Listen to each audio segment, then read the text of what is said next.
Hello, नमस्कार। आज हम डिस्कस करेंगे Punjab courts act 1918 one shot में विद एमसीक्यूज हम डिस्कस करेंगे। पंजाब के लिए इम्पोर्टेंट है, आपका हरियाणा के लिए इम्पोर्टेंट है। हरियाणा में आपका पंजाब कोर्ट एक्ट ही एप्लीकेबल है एज पर सिलेबस। तो let's start with MCQs. Please आपके पास बेरेक्ट होना चाहिए, बेरेक्ट से ही हम देखेंगे कौन कौन से एमसीक्यूज बन सकते हैं इसमें। ठीक है, लेट्स स्टार्ट।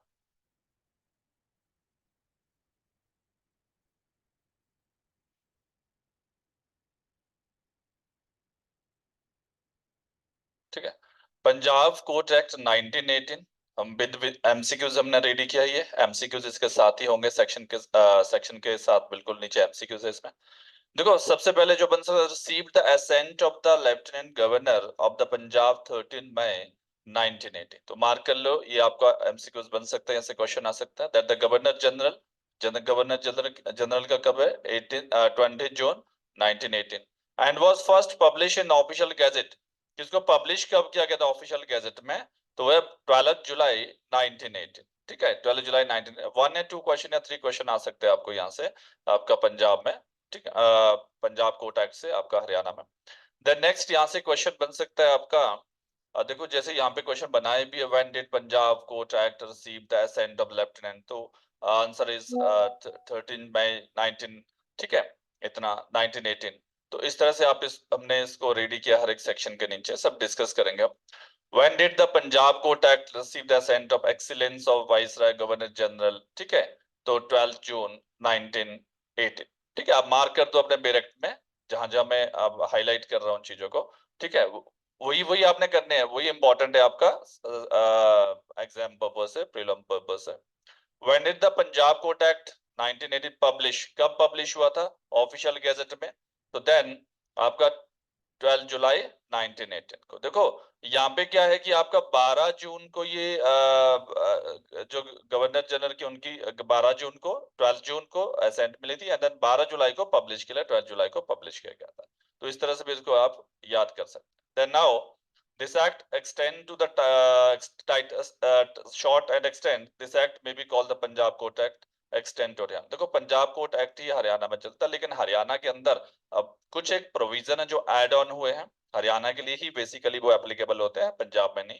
लेकिन वो भी हम देखेंगे कौन कौन से सेक्शन में है जहाँ पे हरियाणा में एप्लीकेबल होगा। आपको क्वेश्चन के अंदर देखना पड़ेगा, अगर क्वेश्चन में लिखा होगा इन हरियाणा, तो हरियाणा के अकॉर्डिंग आंसर देना पड़ेगा। लेकिन वैसे ऐसा नहीं आएगा, आपको पंजाब कोर्ट एक्ट से ही आएगा। ठीक है, मैक्सिमम प्रोविजन सारे, दो तीन प्रोविजन को छोड़ के जो थोड़ा सा अमेंडमेंट हुआ है हरियाणा के अंदर।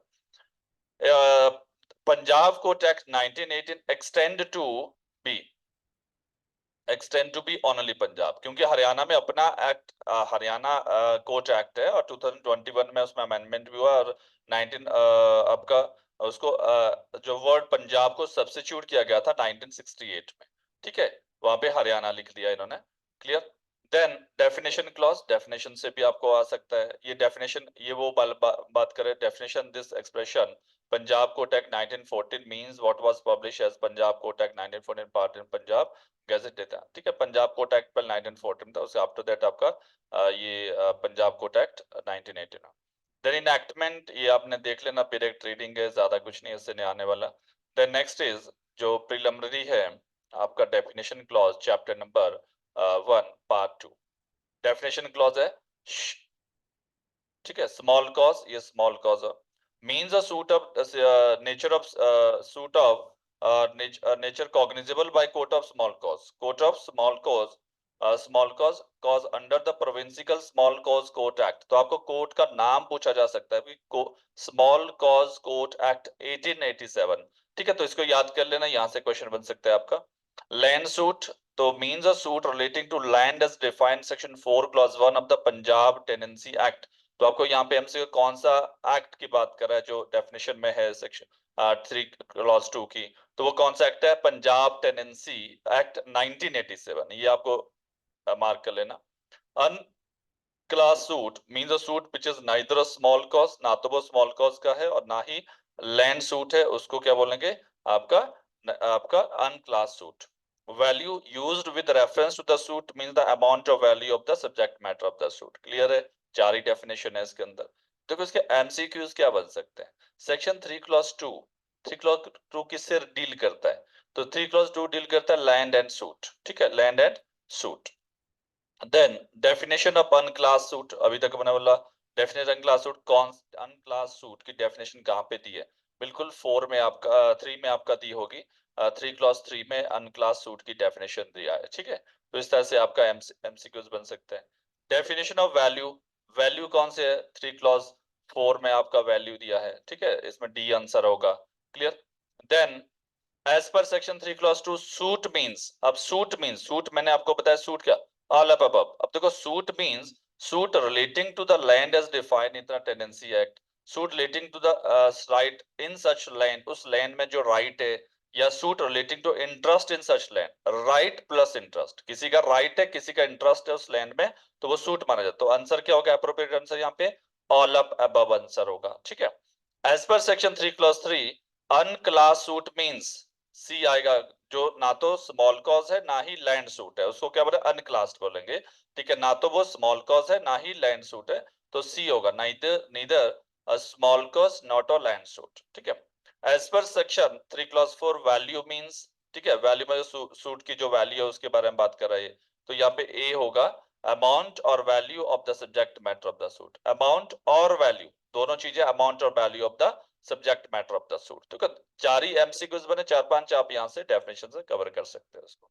देन नेक्स्ट आपका ये चैप्टर यहाँ पे, ये repeal by the Punjab act, ये जो चैप्टर नंबर 2 है यहाँ पे, सेक्शन 4 टू 17 जो सेक्शन है, repeal by Punjab court act, act 4 of 1919,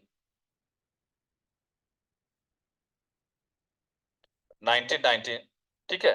तो पंजाब कोर्ट एक्ट उसको रिवील कर दिया गया, section 4 to 17। The next is subordinate civil court. अब यहाँ पे क्लासेस ऑफ कोर्ट की बात करें कि classes of hierarchy of the court क्या रहेगा, तो section 18 classes of court beside the court of small court, small courts के अलावा established under the provincial small cause court act 1887 and the court established under any enactment for the time being in force, there shall be the following classes of civil courts, namely the court of district judge, highest rank पे district अंदर कौन सा होगा? district judge, the court of additional district judge and the court of civil senior division, court of civil judge junior division। तो ये यहाँ पे क्या किया गया? क्लासिफिकेशन, 4 टाइप ऑफ क्लासिफिकेशन है, आप चाहे फ्लो चार्ट बना सकते हैं इसका। कोर्ट ऑफ डिस्ट्रिक्ट जज होगा, उसके बाद एडिशनल डिस्ट्रिक्ट जज, फिर सीनियर सिविल जज एंड जूनियर सिविल जज। तो सबसे नीचे वाला कौन होगा? जूनियर डिवीजन का सिविल जज, उसके बाद सीनियर डिवीजन का सिविल जज, देन एडिशनल डिस्ट्रिक्ट जज एंड डिस्ट्रिक्ट जज, ठीक है। यहाँ पे एमसीक्यूज देखते हैं क्या बन सकता है आपको। एमसीक्यूज आ सकते हैं कि चैप्टर कौन सा है, क्लासेस ऑफ कोर्ट से डील कौन सा चैप्टर करता है, तो चैप्टर आपका यहाँ पे चैप्टर 3 है, ठीक है। चैप्टर 3 है जो सबऑर्डिनेट कोर्ट सिविल के सिविल सबऑर्डिनेट सिविल कोर्ट के डील करता है। तो which section of the act deal with the classes of court? Obviously section 18, ठीक है, सिंपल है याद रखने के लिए, सेक्शन 18 आपका क्लासेस ऑफ कोर्ट से डील करता है। Then next is civil district, section 19 बात कर रहा है सिविल डिस्ट्रिक्ट। अब डिस्ट्रिक्ट के अंदर अब सिविल डिस्ट्रिक्ट कौन एस्टेब्लिश करता है? For the purpose of this part, the state government shall divide the territories under its administration into civil district। तो यहाँ पे क्वेश्चन क्या होगा? स्टेट गवर्नमेंट आपका एस्टैब्लिश करेगा, स्टेट गवर्नमेंट डिस्ट्रिक्ट को डिवाइड कर टेरिटरी की किस पर्टिकुलर कोर्ट की सिविल डिस्ट्रिक्ट की जुरिसडिक्शन ये रहेगी, ठीक है, दूसरे कोर्ट की ये रहेगी, तो वो डिस्ट्रिक्ट कौन डिवाइड करेगा? State government. तो स्टेट गवर्नमेंट में अल्टर द लिमिट और नंबर ऑफ दिस डिस्ट्रिक्ट, तो स्टेट गवर्नमेंट के पास ही पावर है, वो चाहे मान लो जैसे हरियाणा के अंदर जितने भी डिस्ट्रिक्ट है वो उनको अल्टर कर सकता है, ठीक है, उनकी लिमिट को जुरिसडिक्शन को अल्टर, 2 डिस्ट्रिक्ट को बना के एक ही डिस्ट्रिक्ट बना सकती है, एक डिस्ट्रिक्ट के 2 डिस्ट्रिक्ट बना सकता है, ये पावर किसके पास रहेगी? स्टेट गवर्नमेंट के पास। सेक्शन 19 में इतना ही जो क्वेश्चन बनता है, स्टेट गवर्नमेंट लिख लेना वहां पे। Who has the power to divide territory into civil district? तो क्लियर हो गया, स्टेट गवर्नमेंट, ठीक है, बी आंसर होगा, ठीक है, यही आपको क्वेश्चन आ सकता है, तो स्टेट गवर्नमेंट यहाँ पे आ जाएगा, ठीक है। नेक्स्ट चलिए सेक्शन 20 में, सेक्शन 20 डिस्ट्रिक्ट जज की बात कर। देखो अभी तक हम हायरार्की में देखा कि सबसे ऊपर डिस्ट्रिक्ट जज होगा, आफ्टर दैट एडिशनल डिस्ट्रिक्ट जज, फिर सिविल जज सीनियर डिवीजन, सिविल जज जूनियर डिवीजन। तो सेम बात कर रहा है डिस्ट्रिक्ट जज। The state government shall after consultation with the high court, अब देखो state government shall after consult, state government ही अपॉइंट करेगा, लेकिन आफ्टर क्या बोलता है, after consultation with high court, high court मतलब कंसर्न स्टेट हाई कोर्ट, आपका Punjab and Haryana high court, with high court appoint as many person as it think fit necessary to district जज, and the high court shall post one such person to each district as district जज of that district. तो बोलते हैं जो appointment होगा district जज का, किसके कौन करेगा appointment, by the state government, but state government को कंसल्टेशन करना पड़ेगा, किसका कंसल्ट करके, high court of that state, ठीक है। और हाई कोर्ट एक बार अपॉइंट हो गया, फिर हाई कोर्ट के पास power, high court shall post one such person to each district, हर एक डिस्ट्रिक्ट एक डिस्ट्रिक्ट जज as district of that district. तो डिस्ट्रिक्ट जज की ज्यूरिसडिक्शन पूरे डिस्ट्रिक्ट में रहेगी, ठीक है, क्लियर, जनरल जो लॉ यहाँ पे एप्लीकेबल होगा, provided that the same person may, if high court, अब देखो ये इंपॉर्टेंट है, if high court think fit be appointed to be district judge two or more district। तो जनरली जो मेन क्लॉज मेन पैराग्राफ बोल रहा है कि आपका एक डिस्ट्रिक्ट जज है एक डिस्ट्रिक्ट के अंदर, उसकी ज्यूरिसडिक्शन रहेगी, लेकिन फिर भी हाई कोर्ट के पास पावर है, अगर हाई कोर्ट को लगता है, मान लो सपोज दो डिस्ट्रिक्ट है, ठीक है, दो डिस्ट्रिक्ट है, जनरली क्या होता है, हर डिस्ट्रिक्ट का एक डिस्ट्रिक्ट जज होगा, इसका एक डिस्ट्रिक्ट जज होगा, इसका भी अलग से डिस्ट्रिक्ट जज होगा, लेकिन अगर इन दोनों का एक एक इस डिस्ट्रिक्ट जज के अंदर दो डिस्ट्रिक्ट हो सकते हैं, वो कौन किसके पास पावर है, हाई कोर्ट के पास पावर है। तो ये मतलब अब पावर यूज करेगा, अगर हाई कोर्ट थिंक फिट तो अपॉइंट टू बी डिस्ट्रिक्ट जज ऑफ टू और मोर डिस्ट्रिक्ट, दो डिस्ट्रिक्ट का एक ही डिस्ट्रिक्ट जज, ठीक है, दोनों डिस्ट्रिक्ट दो डिस्ट्रिक्ट के अंदर वो काम करेगा, एक ही जज बैठेगा वहां पे, ठीक है, इस तरह से बोल रहा है। Which section deal with appointment of district जज, क्लियर हो गया कौन सा सेक्शन डील करता है, 20 डील करता है, ठीक है, सिंपल सा क्वेश्चन है।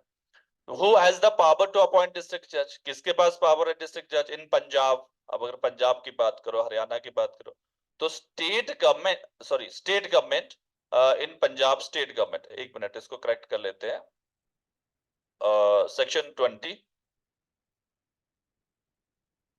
डिस्ट्रिक्ट जज यहाँ पे आएगा state government after consultation with the high court. तो जनरली तो देखो हाई कोर्ट यहाँ पे करेक्ट कर लेना आपने, सी ऑप्शन होगा, ठीक है, इसका करेक्ट कर लेना। तो यहाँ पे क्या, state government after consultation with the high court, तो who has power to appoint district जज इन पंजाब, तो ऑब्वियसली स्टेट गवर्नमेंट ही रहेगा, पंजाब में भी सेम है और आपका हरियाणा में भी सेम है, ठीक है, हरियाणा पंजाब में सेक्शन 20 सेम एप्लीकेबल होगा। तो who has power to appoint district जज, तो यहाँ पे state government after consultation with the high court in Haryana, तो मतलब हरियाणा के अंदर भी वो सेम रहेगा और पंजाब के अंदर भी सेम रहेगा, ठीक है, with the consultation of the high court. Then now the next is whether same person be appointed as district judge two or more district, clear है, प्रोवाइजो क्या बोलता है कि यस एक जज को दो डिस्ट्रिक्ट का जज बनाया जा सकता है, डिस्ट्रिक्ट जज बनाया जा सकता है, ठीक है, तो आंसर इज यस, हो सकता है, प्रोवाइजो 20 का दिया।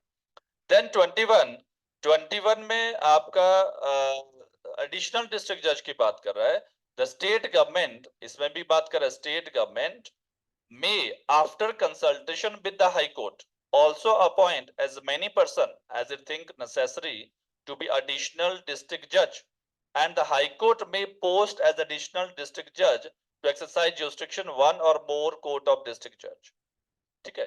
तो ये बात कर रहा है कि high state government after consultation with high court appoint करेगा एडिशनल डिस्ट्रिक्ट जज, एक से ज्यादा, एक और एक से ज्यादा वो अपॉइंट कर सकता है। Additional district judge shall have jurisdiction to deal with or dispose as the case only as the High Court, but general or special order may direct them to deal with, dispose of, or as the district judge of the district may make over to them for the being dealt with the disposal। अब पहला बार appointment की बात करें, section 21 clause 1 में appointment कैसे होगा, state government after consultation with the high court, ठीक है, हाई कोर्ट।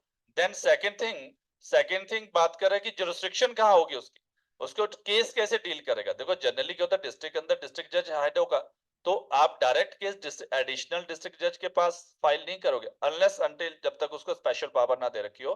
लेकिन यहाँ पे जो हाई कोर्ट ने उसको नोटिफाई कर रखा है, हाई कोर्ट ने जुरिसडिक्शन डिसाइड कर रखी कि तुम इस तरह के मैटर डिसाइड करेंगे, तब तो वो उसके अकॉर्डिंग डिसाइड करेगा, और नहीं तो जो डिस्ट्रिक्ट जज होगा वो असाइन करेगा, उसको मेक ओवर करेगा केसेस को, पहले डायरेक्ट डिस्ट्रिक्ट जज के पास जाएंगे केसेस, आफ्टर दैट वो मेक ओवर करेगा एडिशनल डिस्ट्रिक्ट जज को, फिर वो डिस्पोज करेगा उन केसेस को, ठीक है। प्रोवाइडेड दैट द केसेस, ये आपके उतना काम का नहीं है, देख लेना. While dealing with and disposing the cases referred to in subsection 2, an additional district judge shall be deemed to the court of district judge. ये बोलता है अगर सेक्शन सबसेक्शन 2 में उसको डीलिंग काम दे दिया, मतलब कोर्ट केसेस दे दिए डील करने के लिए, तो उसको डीम्ड माना जाएगा. कैसे माना जाएगा? एज ए डिस्ट्रिक्ट जज की जितनी भी सारी पावर है वो यूज कर लेगा उन केसेस को डिस्पोज ऑफ करने के लिए. Which section deal with the appointment at distant distance? Simple सा है. कौन सा सेक्शन है? सेक्शन 21 में बात करता है कि अपॉइंटमेंट ऑफ एडिशनल डिस्ट्रिक्ट जज. Who has the power to appoint additional district जज? ठीक है, किसके पास पावर एडिशनल डिस्ट्रिक्ट जज? तो state government in with the consultation of the in consultation with the high court. तो अब क्लियर है, ये एडिशनल डिस्ट्रिक्ट जज की अपॉइंटमेंट भी स्टेट गवर्नमेंट करेगा, but with the consultation of the high court. Then what is the jurisdiction of additional district judge? अब jurisdiction की बात कर, सेम जो क्वेश्चन बन रहे मैं उसी पे हाईलाइट कर रहा हूं आपको, जो क्वेश्चन आ सकते हैं आपको, और जो सेक्शन में मेन इंपॉर्टेंट चीजें. ठीक है, डी ऑल ऑफ देम. देखो, to deal with cases only as high court by the general special order direct them. To deal with the cases only as high court as special order direct them. To deal with the cases that district जज district may make over to them. तीनों चीजें हैं तो आपका all of them आ जाएगा, D आ जाएगा. Clear? Then next is assignment of function of district जज, सेक्शन 21A. अब जो 21A है यहाँ पे, ये आपका इंसर्ट किया गया था यहाँ पे. 21A की जो बात कर रहा हूं मैं, आप लिख सकते हो इंसर्ट कब क्या है, आपके वेरेक्ट में फुटनोट में भी दिया होगा. 21 inserted by Punjab act 17 of 1968. 1968 में इसको इंसर्ट किया गया था यहाँ पे. कई बार हो सकता है कि व्हेन इंसर्टेड जो सेक्शन 21A है आपका, तो assignment of function of district judge, the high court of the district judge may assign to the additional district judge any of the function of district judge, including the function of receiving or registering case and appeals, which what for such assignment of function could be instituted in the court of district judge, and in the discharge of such function of additional district judge shall, notwithstanding anything contained in act, exercise the same power as the district judge.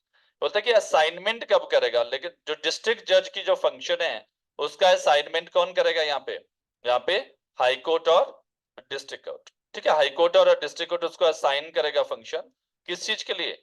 जैसे direct case, कौन कौन से function, including उस function में district जज की जो power है वो एडीजे को दी जाएगी बाय हाई कोर्ट और द डिस्ट्रिक्ट जज. यहाँ पे और होना चाहिए था, और नहीं है यहाँ पे. ठीक है, एरर हो सकता है. तो देन हाई कोर्ट और डिस्ट्रिक्ट जज, ये बात करें कि हाई कोर्ट और डिस्ट्रिक्ट जज असाइन करेगा फंक्शन. डिस्ट्रिक्ट जज की जो सारी पावर उसको असाइन कर दी जाएगी, जिसमें इंक्लूडिंग होगी फंक्शन ऑफ द डिस्ट्रिक्ट जज. वो अब एडीजीए एज डिस्ट्रिक्ट जज की तरह फंक्शन करेगा. तो फंक्शन ऑफ रिसीविंग और रजिस्टरिंग केस को रजिस्टर्ड का, डायरेक्ट केस रजिस्टर, जब उसको पावर असाइन कर दी जाएगी यहाँ पे बाय द हाई कोर्ट और डिस्ट्रिक्ट जज, then he can receiving the case and registering the case and appeal also. अब ये तीनों आ सकता है, receiving the case, registering the case, third appeals, all up above. ठीक है, but for such assignment function be instituted in the court with district judge, तो माना जाएगा जैसे डिस्ट्रिक्ट जज के सामने हमें वो केस असाइन किया, वो सारी power same as the district जज. लास्ट लाइन देखो, सेम एज डिस्ट्रिक्ट जज वो यूज करेगा जब असाइनमेंट. तो असाइनमेंट कहाँ होगा? 21A में. कौन करेगा? डिस्ट्रिक्ट हाई कोर्ट और डिस्ट्रिक्ट जज. Section 21A has been asserted by, मैंने आपको पहले बताया, पंजाब कोर्ट एक्ट 1968. आप नोट डाउन कर सकते हैं इन चीजों को, डायरेक्ट में आप थोड़ा जॉटेड डाउन कर लो. Then which section deal with assignment of function of district जज. क्लियर? सेक्शन तो आपको बिल्कुल आपको क्लियर होना चाहिए 21A में. समटाइम सेक्शन बेस्ड पे क्वेश्चन आ जाता तो एकदम क्लियर आपका करेक्ट हो जाएगा. Who has the power to assign function of district judge to a district high court और कोर्ट डिस्ट्रिक्ट कोर्ट दोनों, तो इसमें इधर हाई कोर्ट भी कर सकते हैं और आपका डिस्ट्रिक्ट कोर्ट भी कर सकता है. बिल्कुल फर्स्ट लाइन में आपके सेक्शन में दे रखा है. द नेक्स्ट इज सिविल जज सीनियर डिवीजन एंड सिविल जज junior division. The state government में अब अपॉइंटमेंट कौन करेगा इनकी?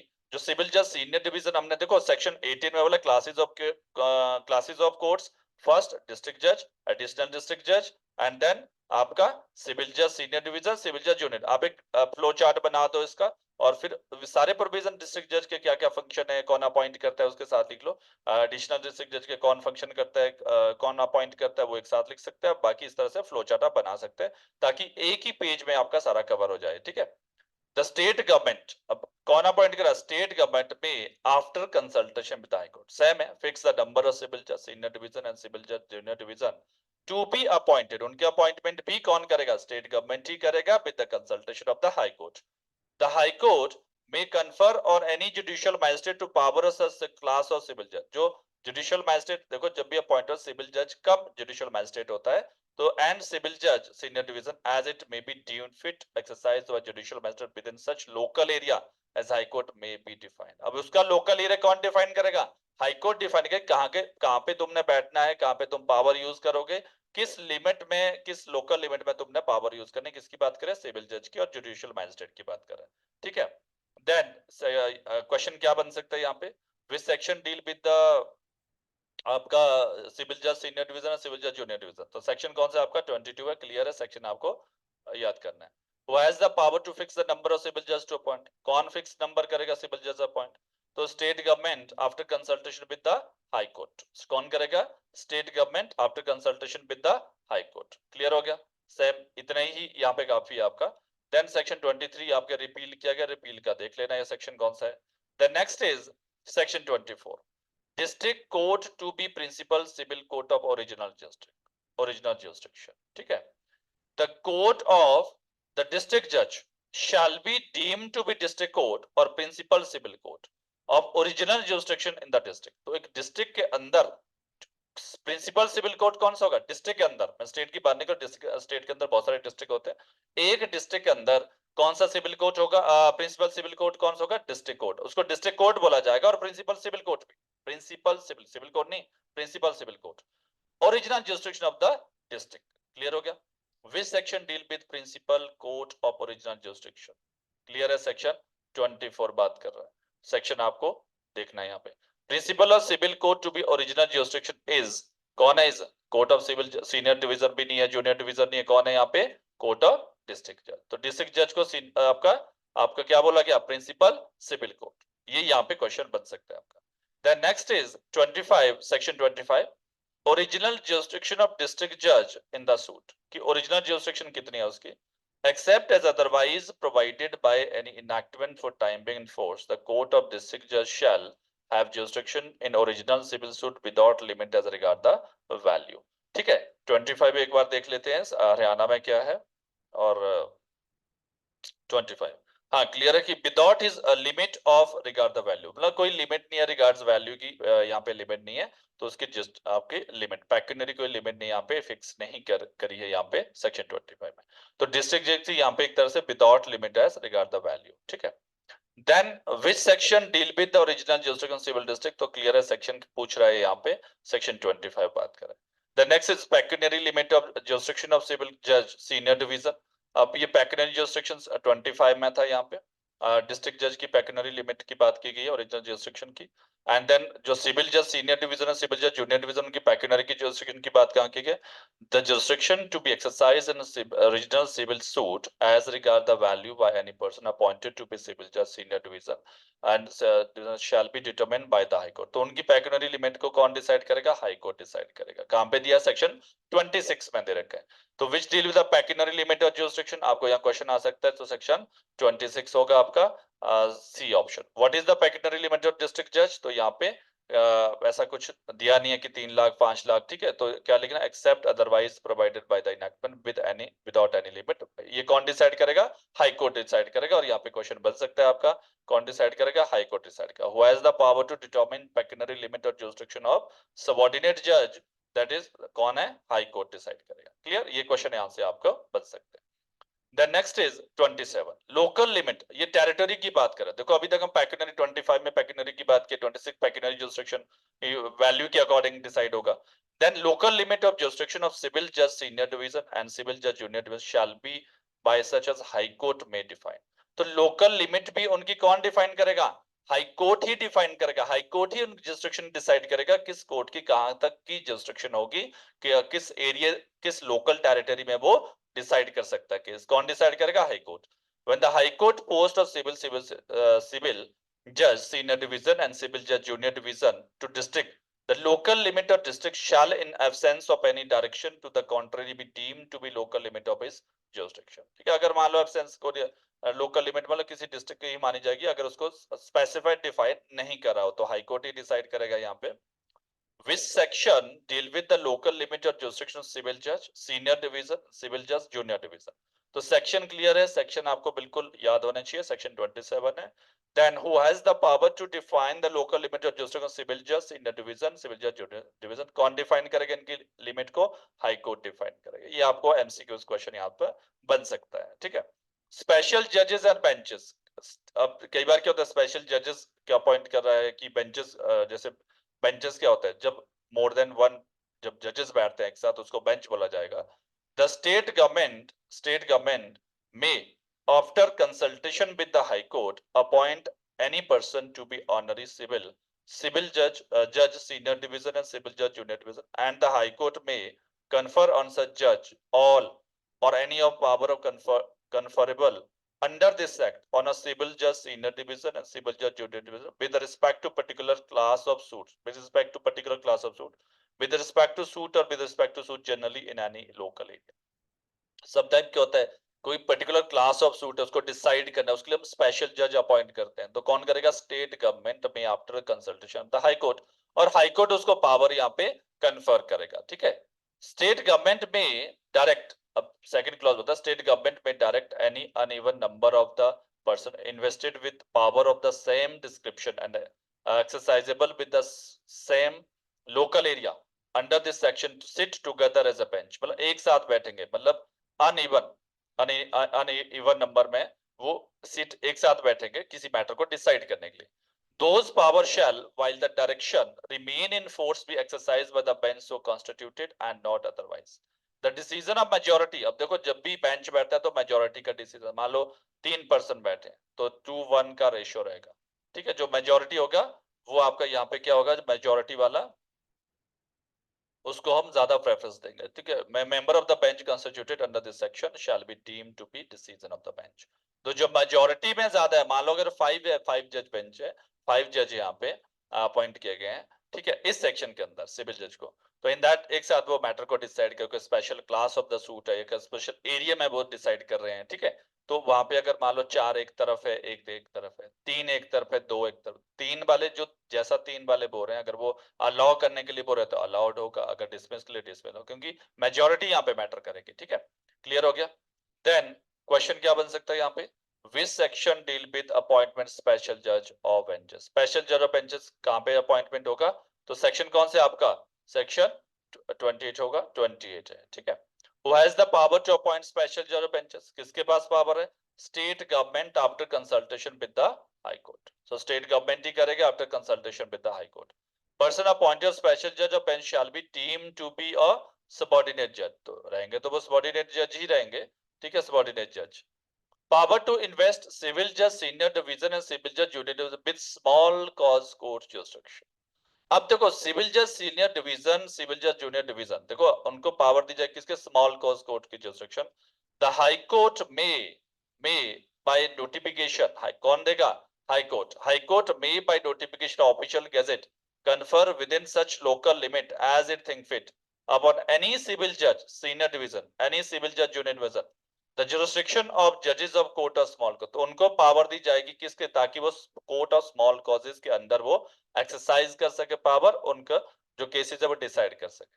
Under the Provincial Small Cause Court Act 1887 for the trial of the suit cognizable by such a court up to such value not exceeding 2000 rupees. तो कितने तक के matter को डिसाइड कर पाएंगे, जो 2000 तक के मैटर है, नॉट एक्सीडिंग 2000 रुपीज, ये आपका क्वेश्चन बन सकते हैं। कौन पावर देगा उनको इन्वेस्ट, जो सिविल जज सीनियर डिवीजन को पावर या कन्फर करेगा स्मॉल कॉज कोर्ट की, कौन देगा, हाई कोर्ट देगा। As it think fit and may withdraw any jurisdiction so conferred, या किसी को ऑलरेडी पावर दे रखी है स्मॉल कॉज कोर्ट को, उसको वापस भी ले सकता है। मान लो हाई कोर्ट ने पावर दे रखी है, ठीक है, स्मॉल कॉज कोर्ट के एक्ट के अंदर, जो principal small cause court act 1887 की पावर एक्सरसाइज कर सकता है, उसको वापस भी ले सकता है, विथड्रॉ भी कर सकता है। पावर देना और लेना किसके हाथ में, हाई कोर्ट के हाथ में, सेक्शन 29 में, ठीक है। Which section provide confirming power of small cause court subordinate जजेस, कौन सा सेक्शन है आपका, सेक्शन 29 है, ठीक है, सेक्शन 29 आ जाएगा। Who has the power to confer upon any subordinate judge jurisdiction of judges of small cause court, C होगा। High court by notification official gazette. Clear है? हाई कोर्ट यहाँ पे स्टेट गवर्नमेंट का कोई लेना देना, हाई कोर्ट कन्फर करेगा power कि आप स्मॉल कॉज कोर्ट की पावर को यूज कर सकते हैं। Then next is High Court may under Section 29 invest subordinate judges and the jurisdiction of the judge or confer small cause under the Provincial Small Causes Code 1887 for suit cognizable by such code up to such value not exceeding, कितना है not exceeding 2000 rupees, तो 2000 तक के matter को वो decide कर पाएगा। Who has the power to withdraw the jurisdiction so conferred under Section 20? Withdrawal भी कर सकता है उस पावर को जो ऑलरेडी पावर कन्फर कर रखी है।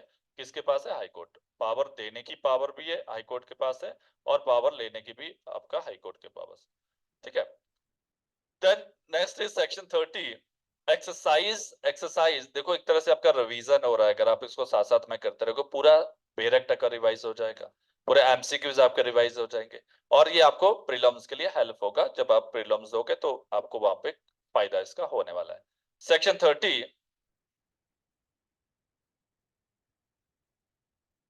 Section 30 exercise by civil judge senior division and civil judge junior division of jurisdiction of district judge in certain proceeding. Exercise of civil judge senior division, civil judge junior division jurisdiction, district judge की जो power है वो कुछ एक matter में exercise कर सकते हैं। कौन? जो छोटे जज है, सिविल जज सीनियर डिवीजन है, सिविल जज junior division. The high court में, यहाँ पे भी कौन करेगा? High court. The high court में by general or special order authorized by civil judge senior division and civil judge junior division to take cognizance of or any district judge to transfer to civil judge senior division and civil judge junior division under his control any of the proceeding next hereinafter mentioned or any class of those proceedings specified in such order। मतलब इसके बाद जो clause 2 में यहाँ mention की गई proceeding, उनकी जो पावर है किसको दी जाएगी? सिविल जज सीनियर डिवीजन को। अब जनरली क्या होता है, डिस्ट्रिक्ट कोर्ट उनको डिसाइड करता है, लेकिन यहाँ पे किसको दी जाएगी? छोटे जज, आपका लोअर सबऑर्डिनेट जज को आपका सिविल जज सीनियर डिवीजन और junior division. The proceeding referred in subsection 1 are following, namely proceeding under the Indian Succession Act, ठीक है, and the Probate and Administrative Act। ये एक्ट याद कर लेना आपको, यहाँ से क्वेश्चन आ सकते हैं कौन कौन से। which cannot be disposed of by the district judge। इनको dispose of नहीं करा डिस्ट्रिक्ट, वो पावर किसको दी जाएगी? सिविल जज सीनियर डिवीजन एंड सिविल जज जूनियर डिवीजन को। ठीक है। The district judge may withdraw any such proceeding taken cognizance of any transfer to the civil judge senior division and civil judge junior division and may either himself dispose the case or transfer them to court under his control competent to dispose of। देखो clause 1 में बोला गया कि high court notification issue कर सकता है, civil जज senior division को इन एक्ट के अंदर पावर दे सकता है, इंडियन सक्सेशन एक्ट और प्रोबेट और एडमिनिस्ट्रेशन एक्ट के अंदर। लेकिन क्लॉज 2 में वो एक्ट बोले गए, लेकिन आपका इसी सेक्शन 3 क्लॉज 3 में डिस्ट्रिक्ट जज में विड्रॉल की पावर एक सिविल जज सीनियर डिवीजन से किसी केस को विड्रॉ करके अपने पास खुद से उसको ट्रायल कर सकता है, या फिर किसी दूसरे के पास ट्रांसफर कर सकता है। तो ये पावर किसके पास होगी? डिस्ट्रिक्ट जज के पास। ठीक है, क्लॉज 3 में। तो क्लॉज 3 में विड्रॉल की पावर है डिस्ट्रिक्ट जज के पास। Proceeding taken cognizance of by or transfer to civil judge senior division, civil judge junior division, as the case may be under this section, shall be disposed of by him subject to the rules applicable to like proceeding when disposed of by the district judge। ठीक है, अब क्या क्या question बन सकते हैं यहाँ पे देखो। whether civil judge senior division, civil judge senior division can exercise the jurisdiction of district judge? yes, कर सकता है in certain proceeding। वो डिस्ट्रिक्ट जज की सेम पावर यहाँ, लेकिन जब वो प्रोबेट और सक्सेशन में यूज कर रहा होगा सिविल जज सीनियर डिवीजन, तो सेम जो डिस्ट्रिक्ट जज की पावर है सेम पावर वो यहाँ पे यूज करते हैं। Yes, in certain cases certain proceeding. क्या प्रोसीडिंग है वो क्लॉज 2 में दे रखी है। Which section deal with the jurisdiction of district court and exercised by the civil judge certain proceeding। ठीक है, तो क्लियर है कि certain proceeding कहाँ पे आपका सेक्शन 30 में दे रखा है। Who can authorize civil judge or senior division? Who can authorize civil judge senior division, civil judge junior division to exercise the jurisdiction of district court? D आपका कौन होगा? इधर A और B। तो high court by general order भी हो सकता है। हाई कोर्ट देखो एमसीक्यू इस तरह से भी आ सकता है, high court by general special order लिखा हुआ है, तो उसको अलग अलग भी वो यहाँ पे एमसीक्यूज में दे सकते हैं। तो आपको थोड़ा सा यहाँ पे केयरफुली रहना है किस तरह से अप्रोप्रिएट आंसर आपको रीजनेबल आंसर टिक करना है। तो high court by general order भी कर सकता है, हाई कोर्ट स्पेशल ऑर्डर, इधर ए और बी आ जाएगा, तो आंसर होगा डी। ठीक है, थोड़ा इन चीजों का भी ध्यान रखो प्रीलिम्स में। Place of sitting of court, ये कौन डिसाइड करो कहाँ पे कोर्ट बैठेगा? The High Court may fix the place or places at which any court under this part is to be held. तो high court place of sitting को decide करा high court. The place of, कई बार आपको option में आ जाएगा clause 1 ditto आ जाएगा, ditto ए, ये A option होगा, ये बी ऑप्शन होगा, सी नीचे आला वेब होगा, तो आपको लिखना पड़ेगा. इसलिए बेयर एक्ट को थोड़ा सा डीपली आप देख लिया करो. The High Court may fix the place or places at which any court under this part is to be held. High Court decide करेगा. The place or places, so fixed may be beyond the local limit of jurisdiction the court. Yes, beyond the local limit भी हो सकता है, clear है, ठीक है. Except as may be otherwise provided by any other law, any order under this section, a court under this part may be held at any place within the local limit of jurisdiction. ठीक है. Which section provide place of sitting? Direct question आ जाएगा direct से, section 31. ठीक है. Who has power to fix the place of sitting any court? किसके पास power है? हाई कोर्ट के पास है. डायरेक्ट क्वेश्चन है आपका, ठीक है. देन नेक्स्ट 32 यहाँ पे ओमिट किया गया, गवर्नमेंट अडॉप्शन है आपका 1937. 33 कंट्रोल ऑफ कोर्ट्स. कोर्ट्स का कंट्रोल किसके पास होगा? देखो, subject to the general superintendence and control of the high court. हर एक स्टेट का अपना एक हाई कोर्ट है. जैसे हरियाणा पंजाब में Punjab and Haryana high court है, हिमाचल में हिमाचल हाई कोर्ट है, ठीक है, दिल्ली में दिल्ली हाई कोर्ट है. तो जनरल सुपरिटेंडेंस उस हाई कोर्ट का रहता है, लेकिन डिस्ट्रिक्ट जज shall have the control all over all that civil court under this part with in the local limit of jurisdiction. तो डिस्ट्रिक्ट जज का कंट्रोल रहता है, जो सबऑर्डिनेट जजेस होते हैं उनके ऊपर किसका कंट्रोल होता है? डिस्ट्रिक्ट जज का, अपने डिस्ट्रिक्ट के अंदर, ठीक है. अपने डिस्ट्रिक्ट के अंदर डिस्ट्रिक्ट कोर्ट हेड है, तो उसका कंट्रोल रहेगा आपका. General superintendence power high court का होता है पूरे ऑल स्टेट के ऊपर, लेकिन एक डिस्ट्रिक्ट का हेड कौन होगा? डिस्ट्रिक्ट जज. Which court has control, which court has control of courts? तो हाई कोर्ट. जनरली क्या होता है? हाई कोर्ट होता है, ठीक है. Power of distribute business. अब जो पावर किसके पास और बिजनेस और डिस्ट्रीब्यूट, काम को डिस्ट्रीब्यूट करने का पावर किसके पास है?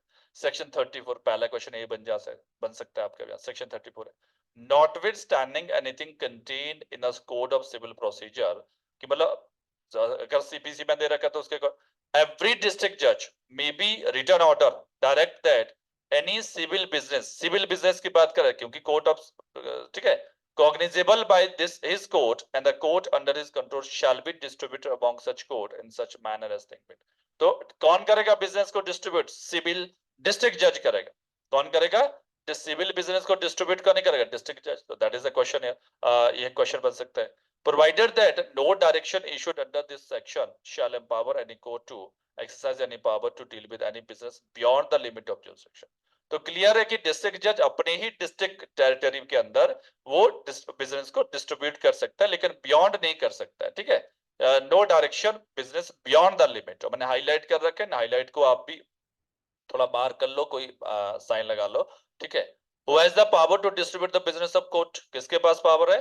सी ऑप्शन होगा, डिस्ट्रिक्ट जज के पास पावर है, ठीक है. डिस्ट्रिक्ट जज यहाँ पे आएगा. देन नेक्स्ट इज 35 आपका ओमिट किया गया. Then next is 36.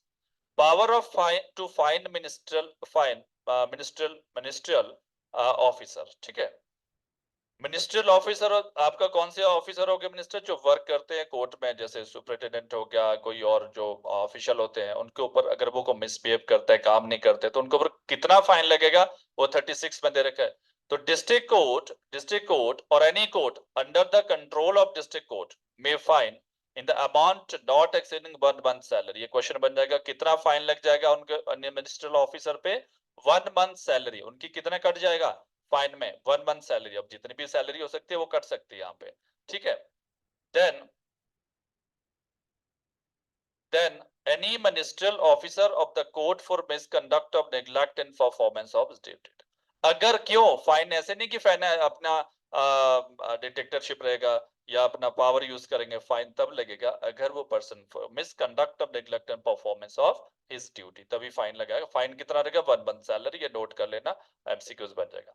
The district court may on appeal or otherwise reverse or modify any order made under subsection 1 by any court under his control. Any may of its own motion fine up to the amount of 1 month salary may ministerial officer of any court under the control.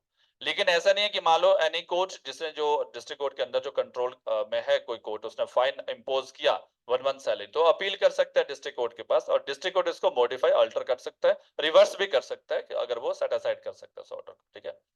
Which section provide the power of fine minister order? Section clear है कि section आपका 36 है। Then who has the power to fine minister officer of the court? किसके पास power है यहाँ पे? इधर डिस्ट्रिक्ट कोर्ट भी खुद लगा सकता है fine, any court under the control of district court, दोनों आ जाएगा। देखो सेक्शन को केयरफुली यार रीड करो, district court, any court under the control of district court, ठीक है। दोनों सी, आपका option C best appropriate answer है यहाँ पे। What is the ground to fine? अब ग्राउंड क्या होगा? हवा में तो नहीं लगाओगे, ठीक है, कोई ना कोई बेस होना चाहिए फाइन इम्पोज करने का। निग्लेक्ट और in the performance of duties और मिसकंडक्ट, तो दोनों आ जाएगा यहाँ पे, इसका ऑप्शन भी सी होना चाहिए, ठीक है। सी ऑप्शन है दोनों, neglect in performance of duties and misconduct, तभी आपका फाइन यहाँ पे इम्पोज होगा। Amount of fine of the imposed under section 36 कितना अमाउंट होगा? तो यहाँ पे कोई ऐसा नहीं कि 10,000 3,000, यहाँ पे कितना अमाउंट है? नॉट एक्सीडिंग 1 मंथ सैलरी, तो ये ऑप्शन आपका एप्रोप्रिएट आंसर है, not exceeding 1 month salary. Now the next question is whether power of the district court can be delegate on subordinate judge?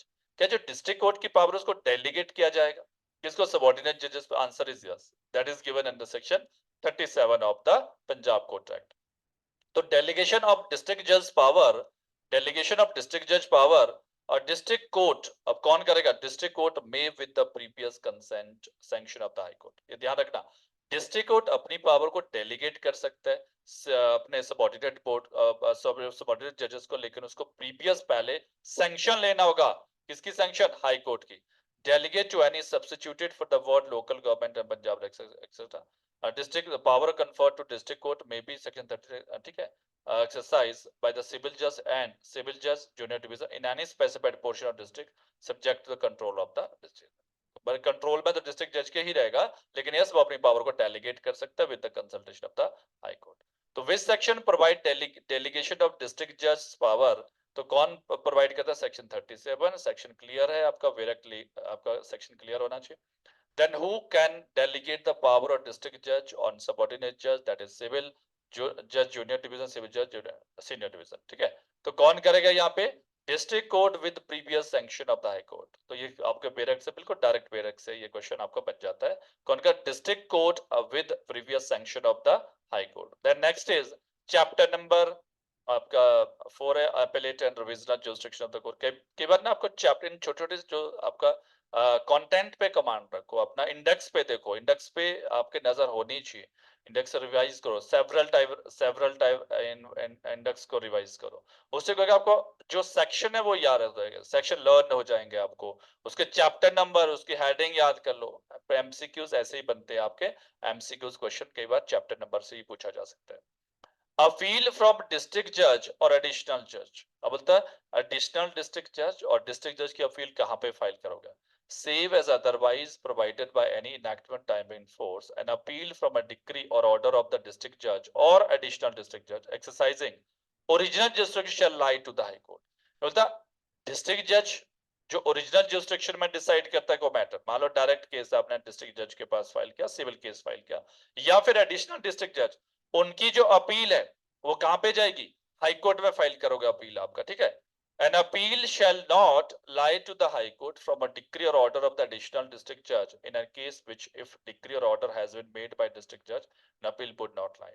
देखो ये थोड़ा सा टेक्निकल है, बात ज्यादा कुछ नहीं है इसमें। ये बोलते हैं कि ऐसी कोई अपील जो डिस्ट्रिक्ट जज की अपील बाहर है टू द हाई कोर्ट, तो एडिशनल डिस्ट्रिक्ट जज की भी सेम केस में बाहर होगी। मान लो सपोज कोई एक पर्टिकुलर केस है किसी सब्जेक्ट मैटर के रिगार्डिंग, ठीक है, वो हमने डिस्ट्रिक्ट कोर्ट ने डिसाइड किया, अब उसके रिगार्डिंग अपील नहीं हो सकती। मान लो किसी लॉ में उसमें बाहर कर रखा है, ठीक है, आपका अपील, तो अपील नहीं हो सकती। तो in that case additional district जज के पास अगर वो सेम मैटर लग जाता, ठीक है, तो वहां पे भी उसकी अपील हाई कोर्ट में नहीं कर सकते हैं, ठीक है, क्योंकि बाहर है किसी उसमें लॉ में।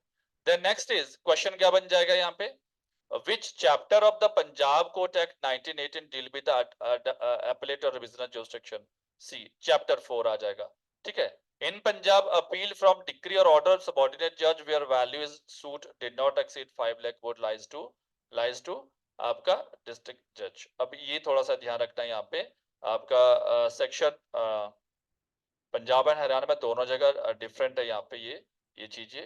सेक्शन 38 हम एक बार देख लेते हैं, ठीक है। 39 में दिया होगा ये, जो मैं क्वेश्चन आपको यहाँ से रिपीट कर, 39 सेक्शन है, क्योंकि हरियाणा में कहीं पे वैल्यू नहीं है। हरियाणा में जो रहेगा shall lie to the district court, yes shall lie to the district court irrespective value of the original suit. अगर हरियाणा कोर्ट एक्ट करेंगे हरियाणा में, ये अलग से सेक्शन 39, ठीक है। लेकिन पंजाब में 5 लाख अप टू अब लाइज टू द डिस्ट्रिक्ट जज, लाइज टू द डिस्ट्रिक्ट जज, मतलब 5 लाख। कहाँ पे कितना? District judge where the value of original suit in which decrees order pass made did not exceed 5 lakh। ये कहाँ पे दिया? सेक्शन 39 में दे रखा है ये, ठीक है। इन पंजाब अगर 5 lakh would lies to a subordinate judge where value of suit exceeding 5 lakh, जो अगर 5 लाख तक का मैटर है वो डिस्ट्रिक्ट जज के पास आप फाइल कर सकते हो, और अगर ज्यादा का मैटर है तो 5 लाख से ज्यादा तो हाई कोर्ट के पास आप फाइल करोगे अपील, ठीक है। ये सेक्शन 39 में आपको मिलेगा पंजाब कोर्ट एक्ट में। Who can direct that appeal lying to the district judge from all or any of the decree or order passed in original suit by any subordinate judge to be heard by or other subordinate judge, ठीक है। तो यहाँ पे आपका high court आ जाएगा, high court option रहेगा। Appeal from civil जज, देखो यहाँ पे जो मैं बात कर रहा हूँ, ऊपर जो क्वेश्चन डाले थे, अपील फ्रॉम सिविल जज senior senior, that is very important. 38 39 important है आपका यहाँ पे। सीनियर डिवीजन एंड सिविल जज junior division save as aforesaid an appeal from a decree or order of civil judge senior division, civil judge junior division shall lie to the district court। देखो civil जज senior division हो या civil जज junior division हो, उनकी appeal कहाँ पे file करोगे आप? डिस्ट्रिक्ट जज के पास। लेकिन यहाँ पे कुछ एक कंडीशन है, where the value of the original suit in which the decree or order was made did not exceed 5 lakh। तो जो डिक्री और ऑर्डर है, जो सिविल जज के पास डिक्री और ऑर्डर है, उनकी जो वैल्यू है वो 5 लाख से ज्यादा का मैटर नहीं होना चाहिए, उसी की अपील आप ऊपर फाइल करोगे कहाँ पे? डिस्ट्रिक्ट जज के पास।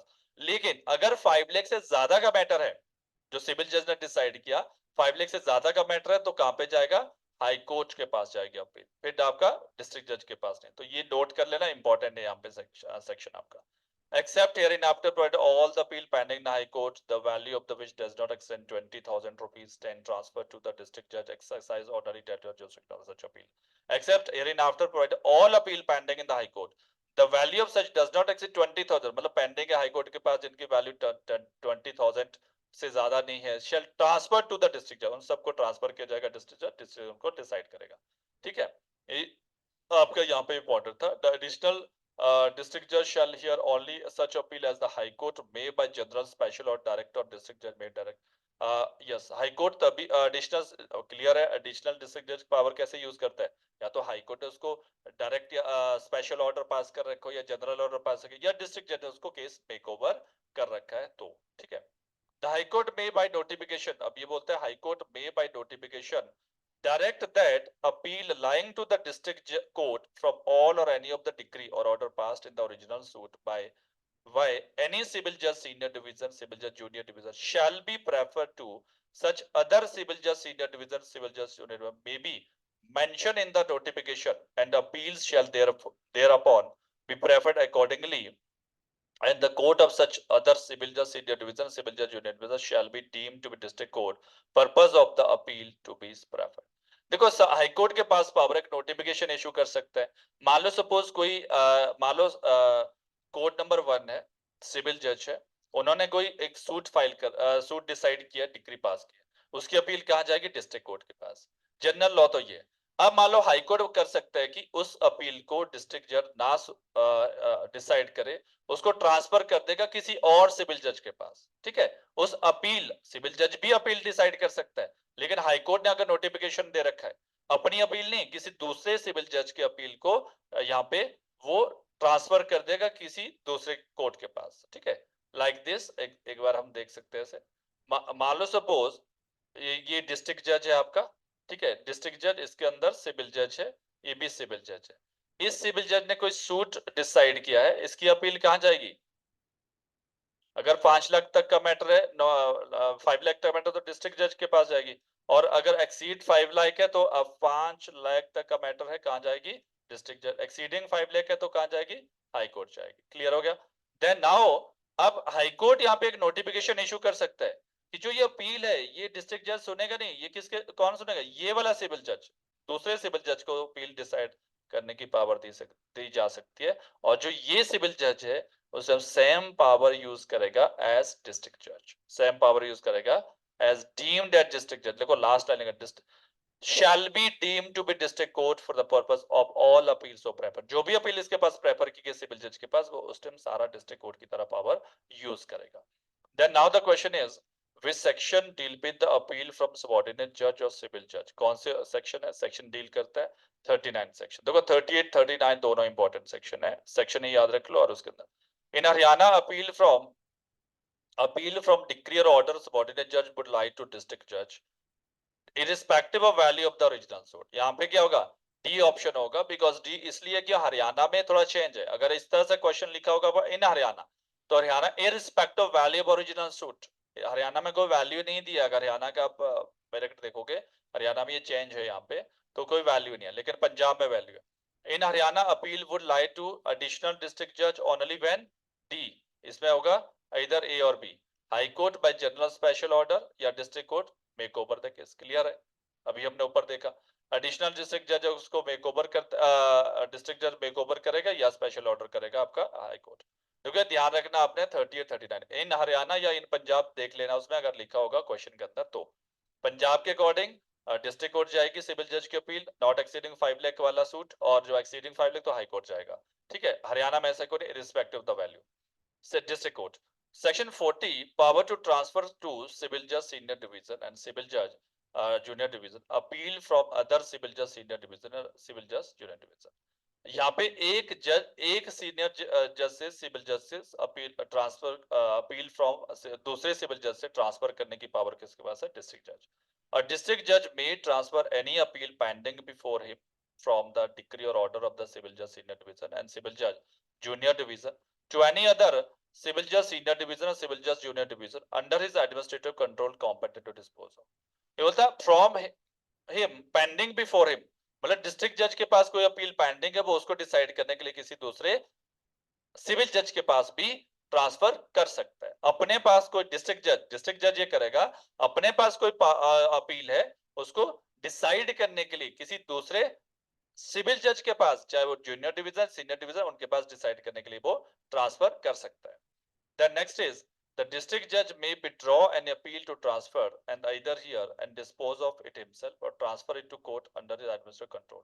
या ऑलरेडी कोई अपील उसने सेंड कर रखी है डिसाइड करने के लिए, उसको वहां से विड्रॉ करके खुद उसको डिसाइड कर सकता है अपील को। ठीक है, appeal transferred under this section shall be dispose of subject of rule applicable to like appeal when dispose of by the district जज। क्लियर, क्योंकि यहाँ पे अपील ट्रांसफर किसको की जा रही है, सिविल जज जूनियर डिवीजन सिविल जज सीनियर डिवीजन, तो ऐसे डिसाइड करेंगे जैसे जो रूल बनाए हुए डिस्ट्रिक्ट जज के अकॉर्डिंग ही डिसाइड होगी। The power conferred by this section shall be exercised subject to the general or special order as may be from time to time be issued in this way by the High Court।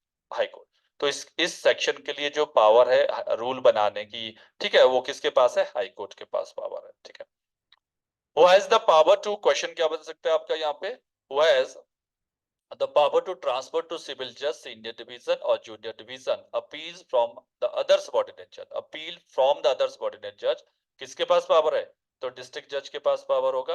A option यहाँ पे correct option है। ठीक है, ए।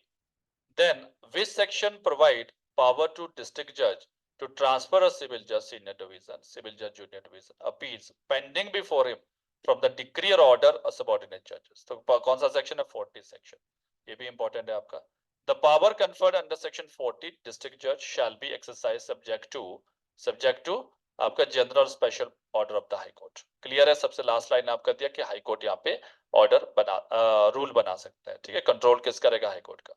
अब second appeal की बात करें, second appeal का प्रोविजन पहला क्वेश्चन बन जाता है कौन से सेक्शन में, तो कौन सा सेक्शन है, 41 है।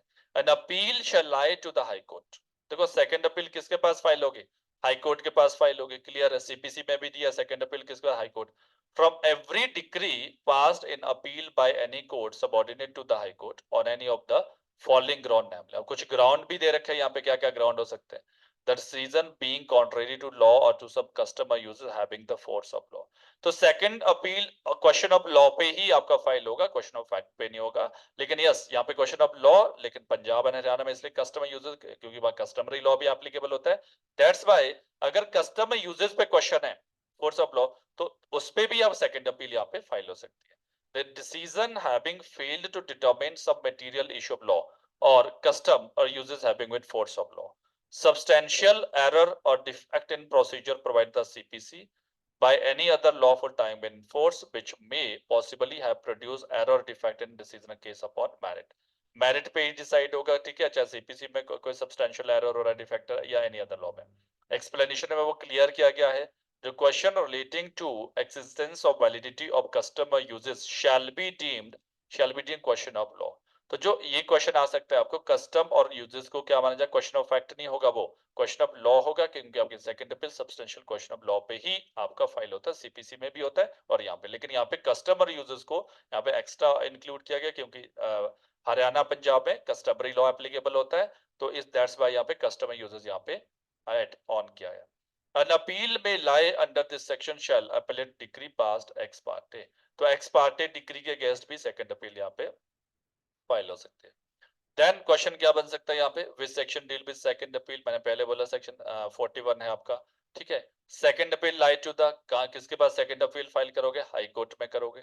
On what ground second appeal lie to the high court under section 41 of the Punjab Court Act, the decision being contrary to law, some custom uses having the force of law, the decision having failed to determine some material issue of law, custom uses, the substantial of error defected, मुझे लगता है all होगा, D होगा इसका, ठीक है, तीन सारे यहाँ करेक्ट है।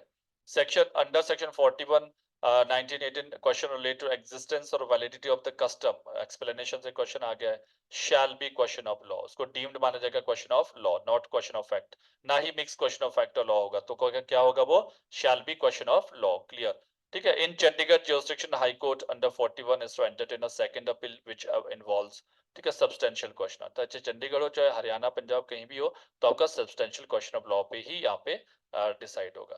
देन नेक्स्ट इज, ये केस है 2022 में केस आया हुआ है आपका, लेटेस्ट केस है, जो पंजाब हरियाणा सेक्शन 41 पे second appeal is not form where the court is to re-examine re-appreciate the question of fact settled by the trial court और appellate court, though in view of section 41 Punjab Court Act, it is not necessary to frame a substantial question of law. The jurisdiction of the High Court under second appeal cannot be exercised for reappreciation of the evidence। ठीक है, तो ये आप एक बार देख सकते हो, case law का नाम ऐड कर सकते हो, वीडियो पॉज करके आप ऐड कर सकते हो इसको, ठीक है।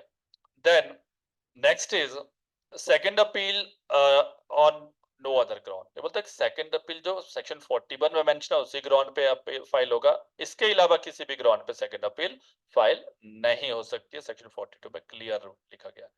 Then no second appeal in certain suit, no second appeal shall lie in any suit of nature cognizable by the court, small cause when the amount of value of the subject matter original suit does not exceed 500 rupees। अब यहाँ पे ध्यान रखना आपका कि जो ये 42 का जो सेकंड क्लॉज है, 42 का जो सेकंड क्लॉज है पर हरियाणा के लिए डिफरेंट, यहाँ पे 500 रुपीज नॉट एक्सीडिंग, जो स्मॉल कॉज कोर्ट है कि नॉट एक्सीडिंग 500 रुपीज, ठीक है। लेकिन हरियाणा में यही आपका नॉट एक्सीडिंग 3000 रुपीज, अगर इन हरियाणा लिखा होगा तो आपको 3000 लिखना पड़ा, डायरेक्ट में अगर नहीं है लिखा हुआ तो आप नोट डाउन कर लेना, इन हरियाणा में 3000 है, पंजाब में ये कितना है, बाकी सेम है, पंजाब में 500 रुपीज है। Second appeal shall not lie any decided by the small cause court when the amount or value of subject matter original does not exceed। अब पंजाब की बात आती है तो अगर सीधा ना तो पंजाब लिखा है ना ही हरियाणा लिखा है, ठीक है, जैसे ये क्वेश्चन ऐसा ही लिखा है तो आपको सीधे 500 पे लगाना है, 2000 पे 3000 पे मत लगाना, क्यों, क्योंकि ना तो उन्होंने सीधे पूछा पंजाब कोर्ट एक्ट, आपका सिलेबस में पंजाब कोर्ट एक्ट है तो आपको सीधे 500, लेकिन अगर स्पेशल ब्रैकेट के अंदर लिखा है इन हरियाणा या इन पंजाब, ठीक है, फिर उस अकॉर्डिंग, अगर स्पेशल इन हरियाणा लिखा हो, इन हरियाणा, इन पंजाब में तो क्लियर है तो वो सेम रहेगा 500 रुपीज, अगर नहीं भी लिखा है इन हरियाणा इन पंजाब तब भी 500 रुपीज, लेकिन अगर स्पेशल हरियाणा लिखा है इन हरियाणा तो 3000 आपने ऐड करना है यहाँ पे, ठीक है। Then next is 43 44 revision. अब देखो रिवीजन कहाँ पे होता है, रिवीजन पहले तो सेक्शन याद रख लो 44 में है, हाई कोर्ट में, रिवीजन क्या होगा? High court. अगर याद करो सेक्शन 115 ऑफ सीपीसी, सीपीसी में भी ऐसा ही कुछ आपको रिवीजन मिलेगा 115 में। रिवीजन हाई कोर्ट में may call for record of any case which has been decided by any court subordinate to it and in which no appeal lie thereto and if subordinate court appeal. मतलब जहां पे appeal file नहीं हो सकती वहां पे क्या करोगे? आप रिवीजन फाइल करोगे। To have exercise jurisdiction not vested it by law, मतलब जुरिसडिक्शन थी और कोर्ट ने एक्सरसाइज नहीं की। To have failed to exercise jurisdiction so vested, ठीक है, to have acted in exercise of jurisdiction illegally with the material irregularity, the high court may make such order as think fit। High court यहाँ पे order है। ये तीनों clause आप एक बार read कर लेना, कई बार ये 1 2 3 आ जाते हैं, नीचे आला पे आ जाएगा, ठीक है। Like this the 44 of the act provide for revision। 44 किसकी बात कर रहा है? रिवीजन की बात कर रहा है। Then under section 44 revisional jurisdiction is with, किसके पास रिवीजनल jurisdiction है? आपका हाई कोर्ट के पास। तो revisional jurisdiction high court, clear हो गया। Then revision will lie where subordinate courts appear, मैंने बोला था तीनों क्लॉज आप देख लेना। To have jurisdiction exercise jurisdiction not vested in it by law, to have failed to exercise jurisdiction so vested, to have acted in exercise of its jurisdiction illegally or with material irregularity।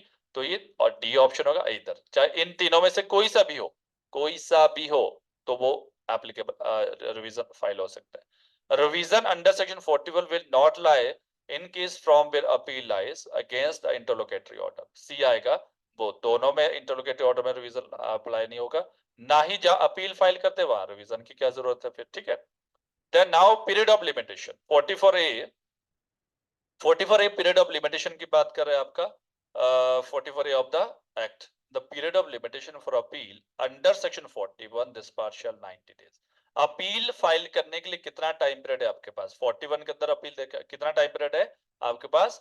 90 days है। तो ये भी add कर देना, question आ जाएगा। From the date of the decree appealed against, from the date of decree से count किया जाएगा 90 डेज, ठीक है। In computing this period and in all respect not herein specified, the limitation of an appeal under said section shall be deemed to be governed by the Limitation Act। तो computing की date of जब judgment pronounce होती है तो वो exclude हो जाएगा। जो copies लेने के लिए time यहाँ पे आपका requisite by the courts of जो copy prepare करने के लिए जो आपका time जो taken by the court वो exclude हो जाएगा। तो उसके लिए कौन सा provision applicable? Limitation Act यहाँ पे apply हो जाएगा। Period of limitation is provided under section कहाँ पे है? 44 में दे रखा है, सॉरी 44A में दे रखा है। पीरियड ऑफ लिमिटेशन किसके रिगार्डिंग? अपील के regarding. Period of limitation of filing second appeal के लिए कितना टाइम पीरियड है? 90 डेज का टाइम पीरियड है, ठीक है। देन नेक्स्ट इज सप्लीमेंट्री, कुछ सेक्शन है, अब इनको भी आप सेक्शन थोड़ा याद रखना। यहाँ पे क्वेश्चन क्या क्या बन सकते हैं वो हम देखेंगे। अब mode of conferring power section 45 में है, तो यहाँ पे क्लियर है कि section 45 provide that mode of conferring power आपका continue power of officer, officer की जो पावर कंटिन्यू सेक्शन 46। सिर्फ डायरेक्ट रीड करना, हेडिंग याद रखना, यहाँ पे ज्यादा इसमें कुछ भी इतना समझने वाला नहीं है।